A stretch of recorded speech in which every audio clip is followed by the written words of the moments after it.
مفتی عارف صاحب کے بیانات کو سننے کے لیے مفتی صاحب کے آفیشیل چینل فیضان عارف آفیشیل کو سبسکرائب کریں۔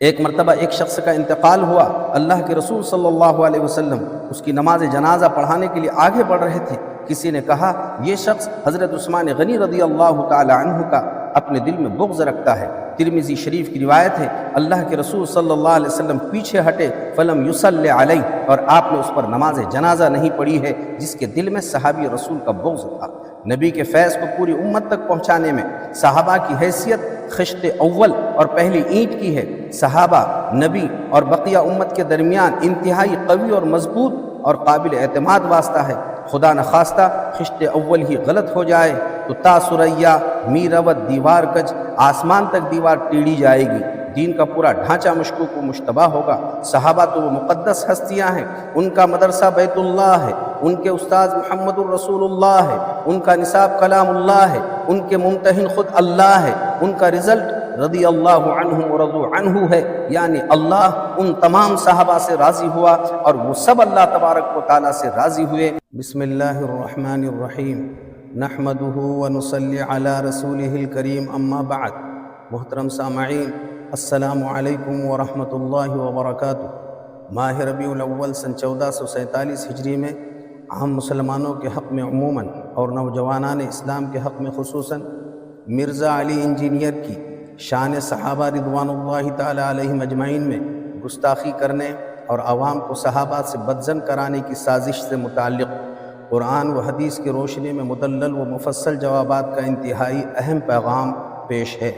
غور سے سنیے، بار بار سنتے رہیے۔ گستاخ صحابہ مرزا علی انجینئر کا اہل بیت علیہم الرضوان کی محبت کے دعوے کو لے کر بغض صحابہ اور صحابہ سے بدظن کرانے سے متعلق سوشل میڈیا پر ایک چینل وائرل ہو رہا ہے۔ اس کا بدگمان کرانے کا طریقہ یہ ہے کہ وہ شخص عوام کو اپنے جھانسے اور اعتماد میں لینے کے لیے میز پر اپنے سامنے سیاہ ستہ، بخاری و مسلم وغیرہ کتب کے ترجمے رکھ کر ان میں سے صرف وہ باتیں جن میں صحابہ رضوان اللہ تعالی علیہم اجمعین کے درمیان آپس کے مشاجرات اور جنگوں کا تذکرہ ہے، یا صحابہ کی وہ واقعات جن میں صحابہ کے آپسی اختلافات کا ذکر ہے، یا وہ باتیں جو کسی صحابی کو کسی خاص موقع پر کسی خاص بیک گراؤنڈ اور پس منظر میں اللہ کے رسول صلی اللہ علیہ وسلم نے کہی ہو، کتابوں کے اردو ترجمے بتلا کر چن چن کر صرف ایسی باتیں عوام کے سامنے منظر عام پر لانے کا کام کر رہا ہے تاکہ عوام صحابہ سے بدظن ہو جائے۔ جب صحابہ ہی سے عوام بدظن ہو جائے گی تو ہر شخص فیصلہ کر سکتا ہے، نہ قرآن پر اعتماد باقی رہے گا نہ حدیثوں پر، کیونکہ ہم تک تو دین قرآن و حدیث پہنچانے والے سب سے پہلے صحابہ علیہم الرضوان ہی ہیں۔ محترم سامعین، آپ پہلے اچھی طرح یقین کر لیجئے، صحابہ رضوان اللہ تعالی علیہم اجمعین سے بدظن کرانا، ان پر سے اعتماد ختم کرانا، دراصل یہ عبداللہ ابن سبا کی ناپاک سازش ہے، جو دشمن اسلام تھا اور یہودی تھا، اسی کے پروردہ بعد میں یہ شیعہ اور رافضی بنے ہیں۔ اسی سبائی فتنہ شیعہ اور رافضی کا بچا بچایا کھرچن مرزا علی انجینئر بھی ہے، جو اپنے آپ کو منافقانہ طور پر مسلمان بتلا کر عوام کو گمراہ کرنے کے کام میں لگا ہوا ہے۔ مذکورہ شخص پڑوس کے ملک کا ایک عامی شخص ہے، وہ نہ عالم ہے نہ اس کا کوئی استاذ ہے، وہ نہ سنی ہے نہ بریلوی نہ حنفی ہے نہ اہل حدیث۔ اس لیے مسلمان نوجوانوں کو خصوصاً معلوم ہونا چاہیے، مذکورہ شخص اگرچہ کہ کتابوں کے حوالے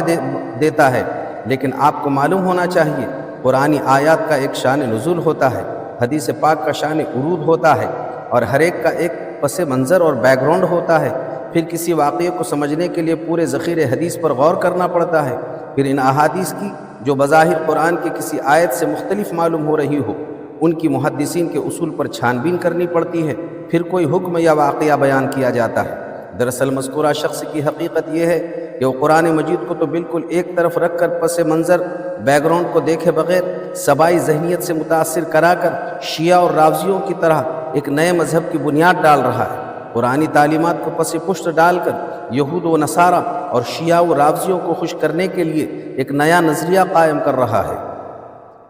اس لیے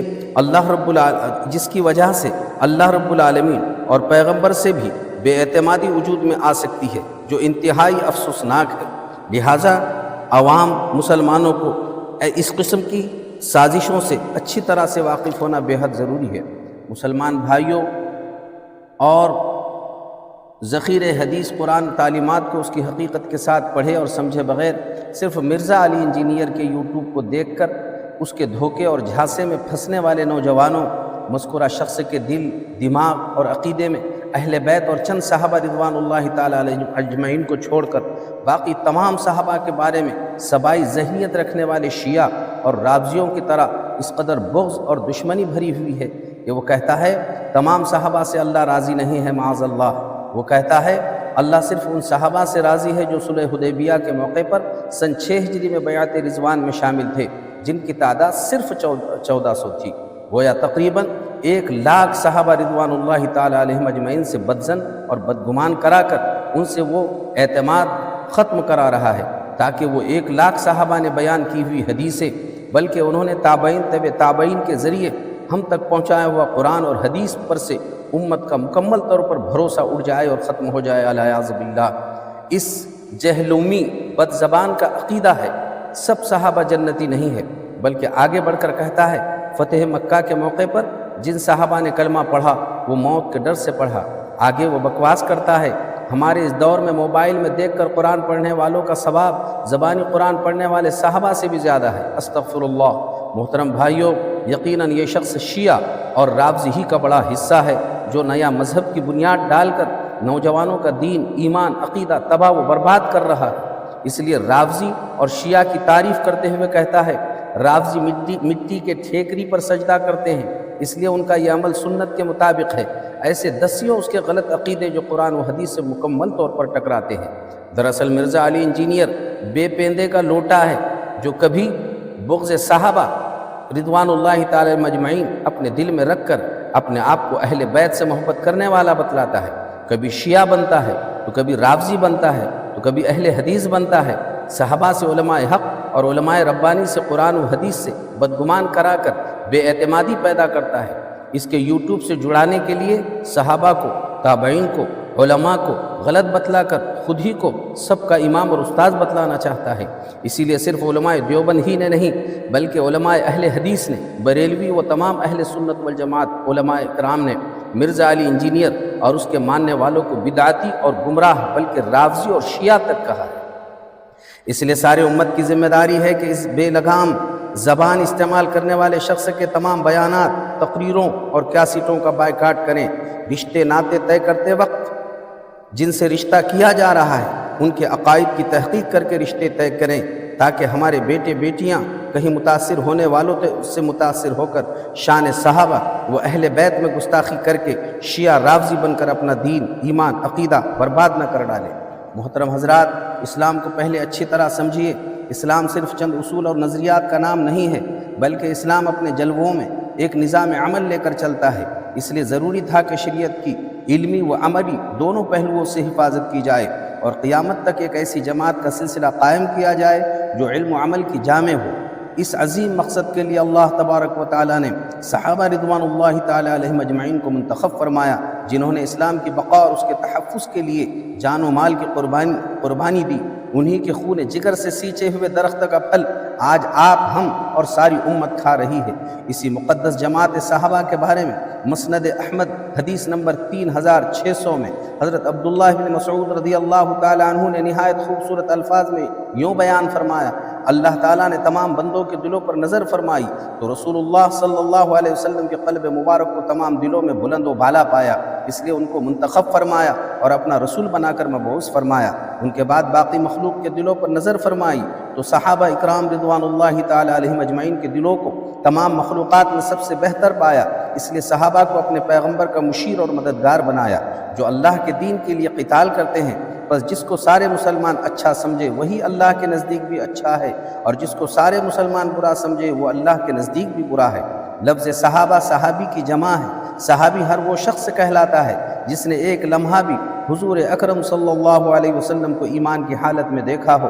اور ایمان ہی کی حالت میں ان کی وفات بھی ہوئی ہو۔ اہل سنت والجماعت کا عقیدہ ہے کہ اہل بیت علیہم الرضوان کی محبت و عظمت کے ساتھ ساتھ تمام صحابہ کی عظمت و محبت اور اتباع بھی ہر مسلمان مرد و عورت پر لازم و ضروری ہے۔ کیونکہ اسی مقدس جماعت کے تمام افراد کو اللہ تعالیٰ نے اولئک هم الراشدون کہہ کر راہ راست پر ہونے کی سند دی ہے۔ اسی جماعت کو قرآن مجید میں رضی اللہ عنہم ورضوا عنہ کا پروانہ دیا گیا ہے۔ اسی مقدس جماعت صحابہ رضوان اللہ تعالی علیہم اجمعین کو لہم مغفرۃ واجر عظیم کہا گیا ہے، تو کہیں اشداء علی الکفار رحماء بینہم کہا، تو کہیں والذین تبوؤا الدار والایمان من قبلہم کہا، تو کہیں اولئک هم المفلحون، یہی لوگ بڑی کامیابی والے ہیں کہہ کر ان کی عظمتوں کا اعلان فرمایا۔ کہنے والے کہہ سکتے تھے یہ سب فضیلتیں اور خدائی وعدے سابقین اولین یا صلح حدیبیہ میں بیعت رضوان کرنے والوں ہی کے لیے ہے، فتح مکہ کے بعد ایمان لانے والوں کے لیے اور مختصر مدت کے لیے شرف صحبت میں رہنے والوں کے لیے نہیں ہے۔ تو اللہ تعالیٰ عالم الغیب ہے، کس کس کی ذہنیت آئندہ کیا کیا کام کرے گی اور قیامت تک پیدا ہونے والے لوگ کیا کیا سوالات کر سکتے ہیں، اس وجہ سے اللہ تبارک و تعالیٰ نے ان سب کا جواب دیتے ہوئے قرآن مجید کے سورۃ الحدید میں ارشاد فرمایا لا يستوي منكم من انفق من قبل الفتح وقاتل اولئك اعظم درجة من الذين انفقوا من بعد وكلا وعد الله الحسنى۔ فتح مکہ سے پہلے اسلام لا کر اللہ کے راستے میں خرچ کرنے والوں اور جہاد کرنے والوں کے برابر وہ لوگ نہیں ہو سکتے جنہوں نے یہ قربانیاں فتح مکہ کے بعد پیش کی ہیں۔ فتح مکہ سے پہلے کے صحابہ کا مرتبہ بہرحال بڑا ہوا ہے، مگر اللہ نے اس سب کے باوجود فتح مکہ سے پہلے ایمان لانے والے صحابہ اور فتح مکہ کے بعد میں ایمان لانے والے صحابہ دونوں سے بھی حسنہ یعنی جنت کا وعدہ کر رکھا ہے اور ان کے بارے میں جنت کی گارنٹی ارشاد فرمائی ہے۔ پھر بھی کسی کو شک ہو سکتا تھا کہ جہنم میں سزا کے بعد وہ حسنہ ہوگی اور جنت ہوگی، اس کا بھی جواب اللہ تبارک و تعالیٰ نے سورۃ الانبیاء میں ان لوگوں کو جواب دیتے ہوئے ارشاد فرمایا ان الذین سبقت لہم من الحسنى اولئک عنہا مبعدون، بے شک جن لوگوں سے حسنہ کا وعدہ کیا گیا ہے وہ ہمیشہ کے لیے جہنم سے دور رکھے جائیں گے۔ باوجود یہ کہ صحابہ اکرام کی یہ فضیلت ہے جس پر ساری امت کا اتفاق ہے، امت کا اس بات پر بھی اتفاق ہے کہ صحابہ رضوان اللہ تعالی علیہم اجمعین انبیاء علیہم السلام کی طرح معصوم نہیں ہے، ان سے بھی خطائیں بھول چوک ہوئی ہیں، وہ بھی انسان ہی تھے، ان میں آپس میں مشاجرات اور اختلافات بھی ہوئے ہیں، لیکن ان کی خطا اجتہادی تھی، کیونکہ صحابہ میں سے ہر ایک فریق نے اختلاف کے وقت اجتہاد کے اصول کی مکمل رعایت کرتے ہوئے اپنی تمام تر کوشش کی۔ ظاہر ہے اجتہاد میں کوئی ایک فریق صواب پر اور دوسرا فریق خطا پر ہوتا ہے، اس کے باوجود ان کی اجتہادی غلطی کی بنا پر ان کے مقام اور مرتبے پر کوئی آنچ نہیں آ سکتی۔ حضرت حسن بصری رحمۃ اللہ علیہ فرماتے ہیں صحابہ میں جو اختلافات اور مشاجرات ہوئے ان میں صحابہ ہی موجود تھے اور ہم سب غائب تھے، وہ سارے حالات کو جانتے تھے، ہم نہیں جانتے۔ جس معاملے پر تمام صحابہ کا اتفاق ہے ہم اسی میں ان کی پیروی کرتے ہیں، اور جس معاملے میں ان کے درمیان اختلاف ہے اس میں ہم خاموشی اختیار کرتے ہیں۔ واقعی اللہ عالم الغیب ہے، اللہ تو یقیناً عالم الغیب ہے۔ صحابہ سے ہزاروں سال پہلے ہی اللہ نے لوح محفوظ میں قرآن مجید محفوظ فرمایا۔ اللہ کو معلوم تھا صحابہ میں آپس میں جنگیں ہوں گی، اللہ کو معلوم تھا بعض صحابہ کے بارے میں حضور اقدس صلی اللہ علیہ وسلم بھی بعض باتیں ارشاد فرمائیں گے، اس کے باوجود اللہ فرما رہا ہے میں خود پیدا کرنے والا تمام صحابہ کے بارے میں مغفرت اور بخشش کا پروانہ دے رہا ہوں۔ خود اللہ کے نبی ان سے خوش ہے، ان کے بارے میں اللہ سے ڈرنے کے لیے فرما رہے ہیں۔ اللہ کے نبی صلی اللہ علیہ وسلم نے بدرین کے بارے میں فرمایا اعملوا ما شئتم، تم جو چاہے کرو، اللہ نے تم سب کی مغفرت فرما دی ہے۔ اس کے باوجود ہم میں سے بعض گناہگار بد کلام جن کو نہ تو کوئی سلیقہ ہے نہ علم ہے، اللہ کا ڈر ہے نہ اللہ کا خوف ہے، بس اپنی ناموری اور اپنے آپ کو چمکانا جنہیں یاد آتا ہے وہ کسی بھی جماعت اور فرقے سے تعلق رکھتا ہو، اگر وہ صحابہ کے بارے میں ان کے مشاجرات کو اچھالتا ہو اور ان کے اختلافات کو ظاہر کرتا ہے، ایسے لوگوں کے گمراہ، زندیق، بددین، فاجر اور فاسق ہونے میں کیا شبہ ہو سکتا ہے؟ صحابہ کے اختلافات حق و باطل کے نہیں، اجتہادی خطا و ثواب کے تھے۔ آیات بینات صفحہ نمبر 28-29 میں ہے ایک مرتبہ آل رسول حضرت امام محمد باقر رحمۃ اللہ علیہ کا گزر ایک ایسی جماعت پر ہوا جو خلفائے ثلاثہ کی عیب جوئی کر رہے تھے۔ آپ نے پوچھا مجھے بتاؤ کہ تم ان مہاجرین میں سے ہو جو اللہ کے لیے گھر سے نکالے گئے، اللہ کے لیے ان کا مال لوٹا گیا اور جنہوں نے اللہ اس کے رسول کی مدد کی؟ انہوں نے کہا نہیں۔ پھر ان سے پوچھا گیا تم ان میں سے ہو جنہوں نے دار ہجرت اور دار ایمان میں گھر بنایا تھا اور مہاجرین کو آرام دیا تھا؟ انہوں نے کہا نہیں۔ تو آپ نے فرمایا تم خود بیزار ہو اور تم نہیں چاہتے ان دونوں مقدس جماعتوں میں سے بنو۔ اب میں تمہارے بارے میں اس بات کی گواہی دیتا ہوں کہ تم ان میں سے بھی نہیں ہو جن کے بارے میں اللہ نے قرآن میں فرمایا ربنا اغفر لنا ذنوبنا ولاخواننا الذين سبقونا بالایمان ولا تجعل في قلوبنا غلا للذين آمنوا ربنا انك رؤوف رحیم۔ جو لوگ ان مہاجرین اور انصار کے بعد آئیں گے وہ ایسے مومن ہوں گے جو یہ دعا کریں گے کہ اللہ ہماری اور ہمارے اگلے بھائیوں کی جو ہم سے ایمان میں سبقت لے گئے ہیں مغفرت فرما، اور ہمارے دلوں میں مسلمان کی طرف سے کینہ مت رکھ، بے شک تو نرمی کرنے والا مہربان ہے۔ محترم بھائیوں، عام مسلمانوں کا کینہ رکھنے سے پناہ مانگی جا رہی ہے، یہاں صحابہ کا کینہ اور صحابہ کا بغض دلوں میں رکھا جا رہا ہے۔ اللہ کی پناہ، ایسے لوگ اللہ کے دربار میں کیا جواب دے سکیں گے؟ خلاصہ یہ ہے کہ صحابہ اکرام کا جو مرتبہ اللہ کے نزدیک ہے، جن پر امت مسلمہ جان و دل نچھاور کرتی ہے، وہ ہر طرح سے پاکیزہ، روشن خیال، لائق تقلید ہے۔ جو لوگ ان سے بغض رکھتے ہیں، ان پر زبان تان درازی کرتے ہیں، وہ صرف صحابہ کی توہین نہیں کرتے بلکہ اللہ کے قرآن اور قرآن کے آیات کو جھٹلاتے ہیں اور رسول اللہ صلی اللہ علیہ وسلم کی تعلیمات پر سوالیہ نشان کھڑا کرتے ہیں۔ ترمذی شریف کی روایت میں اللہ فی اصحابی لا تتخذهم غرضا من بعدی، میرے صحابہ کے بارے میں اللہ سے ڈرو، اللہ سے ڈرو، میرے بعد ان کو طعن و تشنیع کا نشانہ مت بناؤ، کیونکہ جس نے ان سے محبت کی اس نے مجھ سے محبت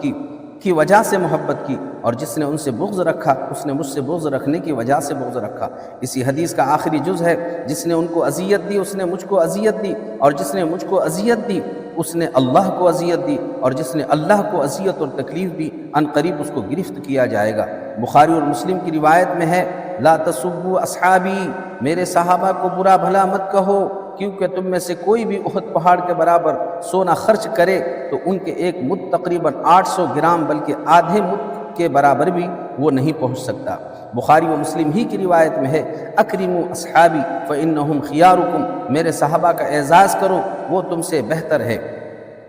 ایک مرتبہ ایک شخص کا انتقال ہوا، اللہ کے رسول صلی اللہ علیہ وسلم اس کی نماز جنازہ پڑھانے کے لیے آگے بڑھ رہے تھے۔ کسی نے کہا یہ شخص حضرت عثمان غنی رضی اللہ تعالی عنہ کا اپنے دل میں بغض رکھتا ہے۔ ترمذی شریف کی روایت ہے اللہ کے رسول صلی اللہ علیہ وسلم پیچھے ہٹے فلم یصلی علیہ، اور آپ نے اس پر نماز جنازہ نہیں پڑھی ہے جس کے دل میں صحابی رسول کا بغض تھا۔ نبی کے فیض کو پوری امت تک پہنچانے میں صحابہ کی حیثیت خشت اول اور پہلی اینٹ کی ہے۔ صحابہ، نبی اور بقیہ امت کے درمیان انتہائی قوی اور مضبوط اور قابل اعتماد واسطہ ہے۔ خدا نخواستہ خشت اول ہی غلط ہو جائے تو تا سریا میروت دیوار گج، آسمان تک دیوار ٹیڑھی جائے گی، دین کا پورا ڈھانچہ مشکوک و مشتبہ ہوگا۔ صحابہ تو وہ مقدس ہستیاں ہیں، ان کا مدرسہ بیت اللہ ہے، ان کے استاذ محمد الرسول اللہ ہے، ان کا نصاب کلام اللہ ہے، ان کے ممتحن خود اللہ ہے، ان کا رزلٹ رضی اللہ عنہ ورضوا عنہ ہے، یعنی اللہ ان تمام صحابہ سے راضی ہوا اور وہ سب اللہ تبارک و تعالیٰ سے راضی ہوئے۔ اللہ تبارک و تعالیٰ ہم سب کو بھی تمام صحابہ سے راضی رہنے کی توفیق عطا فرمائے اور اپنے دل زبان کو خراب کرنے سے اور ان کے بارے میں متہم ہونے سے اللہ تعالیٰ ہم سب کی حفاظت فرمائے۔ وآخر دعوانا ان الحمد للہ رب